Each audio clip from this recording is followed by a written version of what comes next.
Hi, it's Doug talking about the burn permit maintenance feature within the fire department online software.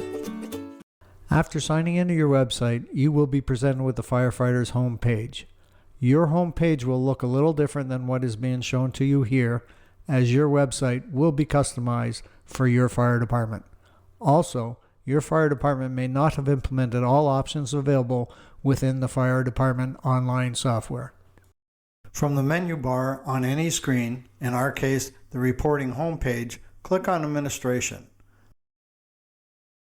Next, click on the Permits button. Lastly, click the Burn Permits button. Your complete burn permits for the current year will be shown to you. Let's first discuss the search option on this Burn Permits listings page. If we click on the search button, a pop-up appears. For the record, when performing a search, the system searches all your burn permits, not just the current year's burn permits. As stated, if a burn permit number is entered, then all other fields will be ignored. We will first search by entering 2021001 into the burn permit number field. Next, we click on the search button. Since burn permit numbers are unique, if the burn permit number entered is found, then we will only receive a single burn permit back from our search. Let's click on the Reset button and we will be presented once again with all the burn permits registered for the current year.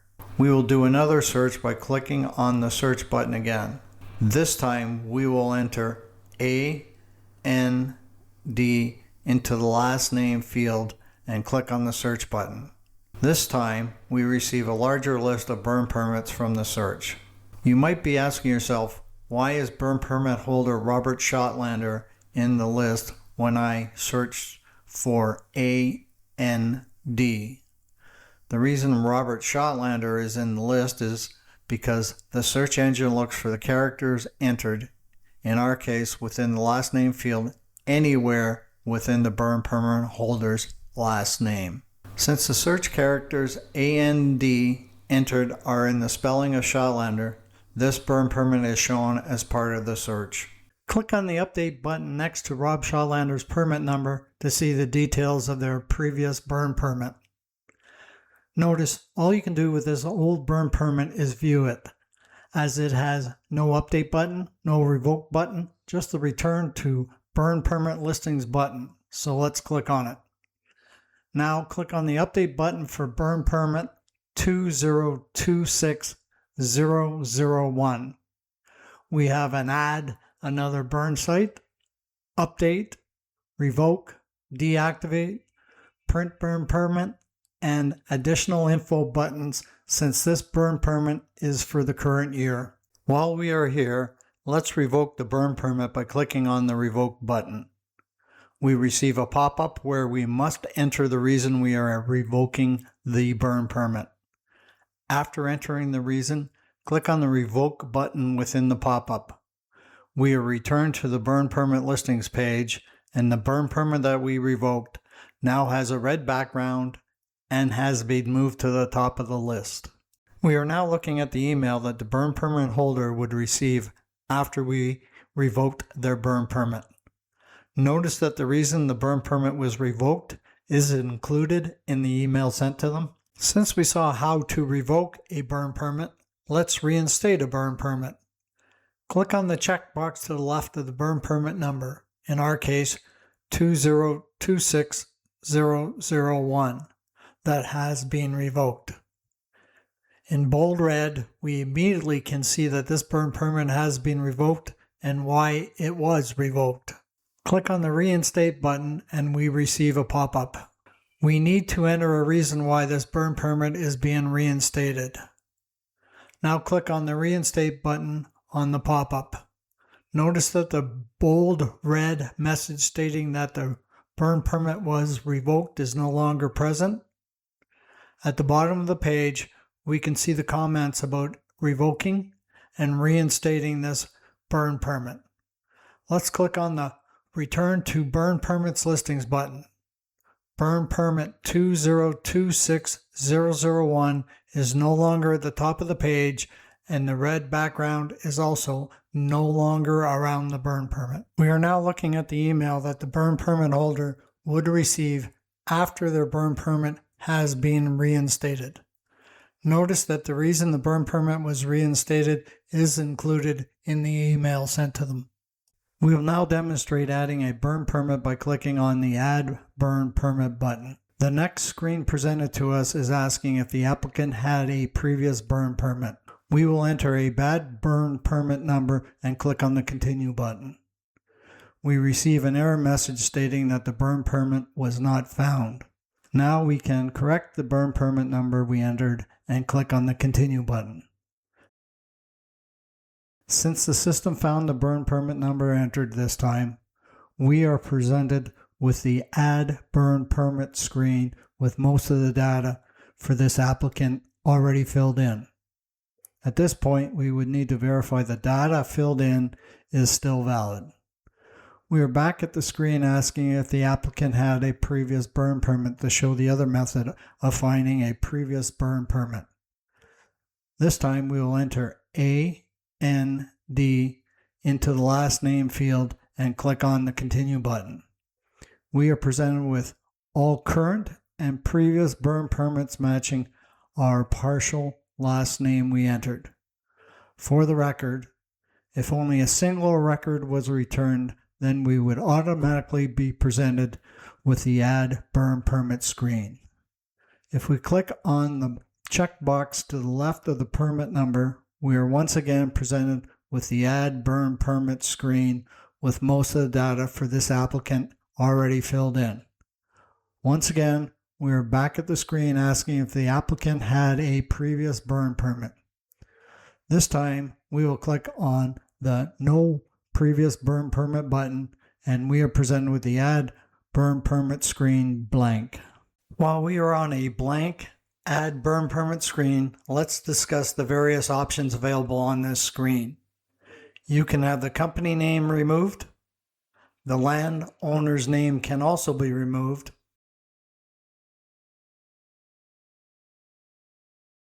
The "for the purpose of burning" can be totally customized for your fire department or completely removed.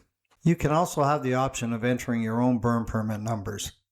This option is normally used where locations selling your burn permits do not have access to enter the burn permit information directly into the system.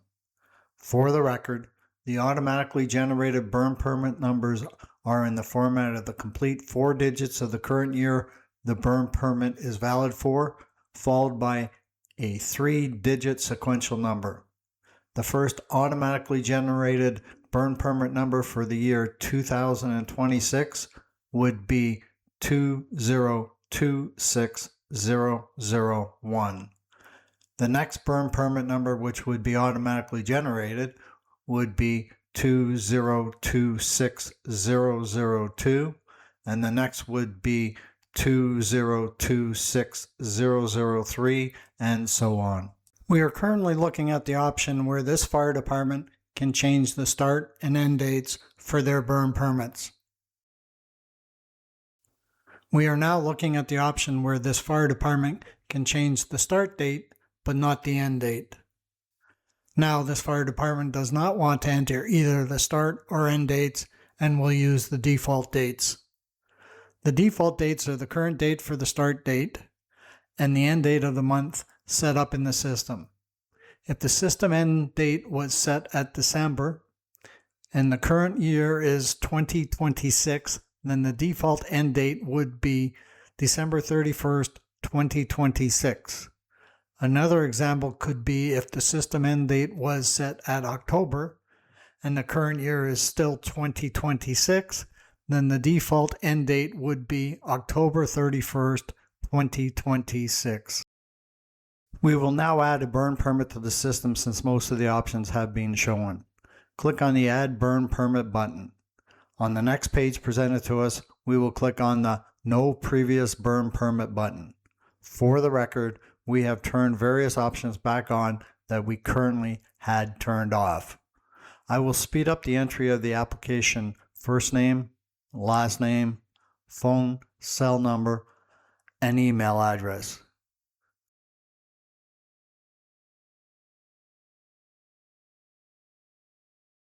We will skip entering company or landowner information. Next, we need to press enter once we have tabbed inside the street number field and we receive a new screen requesting the address for this burn permit. Let me drag the screen down a bit so it fits within the recording window.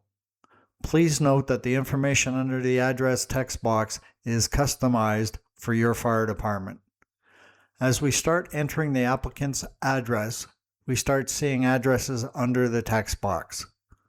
Once we see the correct address, click on it and it will populate the required fields as shown.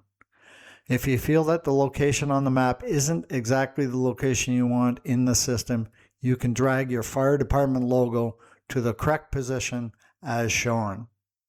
For the record, sometimes the complete postal code does not appear. When this happens, you will have to enter it manually. Notice how the street number is not grayed out? This is so you could enter a lot number if the address does not have a 911 number.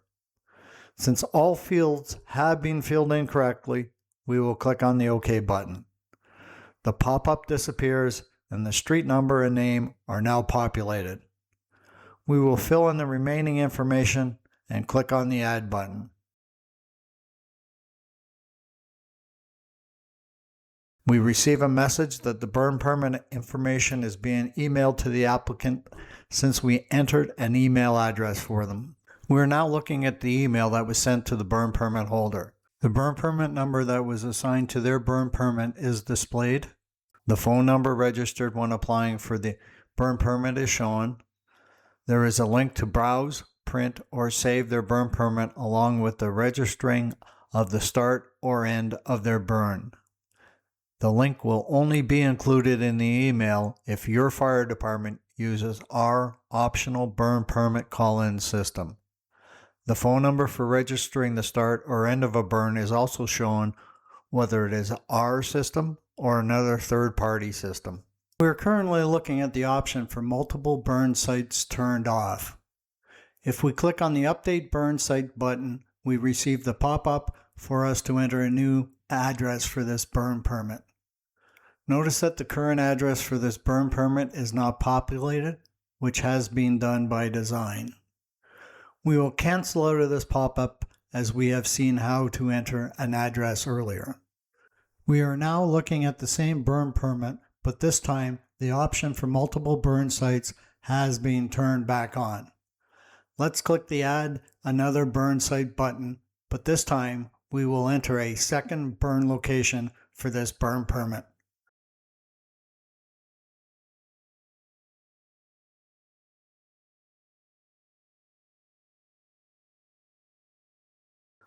Once we click on the OK button on the address pop-up, we are returned to see that we now have 2 burn site addresses for this burn permit.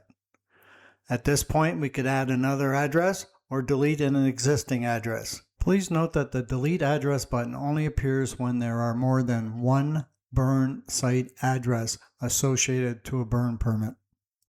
Let's scroll to the bottom of this page. There is a checkbox to resend the email notification if required.